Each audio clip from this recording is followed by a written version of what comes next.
আলহামদুলিল্লাহ গতকালকে recovery session ছিল, সুইমিং ছিল, স্ট্রেচিং ছিল, ওভারঅল গতকালটা ভালোই ছিল। আজকে ট্রেনিং গ্রাউন্ডেও আলহামদুলিল্লাহ সবাই ভালো করেছে।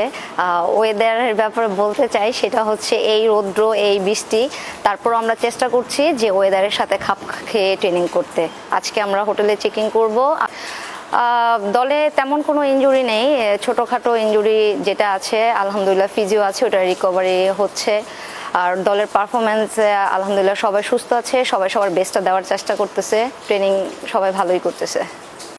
এত সুন্দর মাঠ, এত সব কিছু অর্গানাইজ, মানে আসলে মাঠ দেখেও আমাদের না, প্লেয়ারদেরও ভালো লেগেছে। তারা মানে চাচ্ছে যে প্রতি মুহূর্ত যদি ট্রেনিংয়ের টাইমটা আরও বেশি থাকতো তাহলে করার জন্য, যেহেতু আজকে আমরা 2 ঘন্টার জন্য ফিল পেয়েছি। সব কিছু ওভারঅল ওকে, আইসের জন্য সব কিছু ঠিক আছে, ওয়াটারের জন্য সব কিছু রেডি, মানে মাঠে আসতেছি জিনিসগুলো ক্যারি করে ফিল্ডে নেমে যাচ্ছি।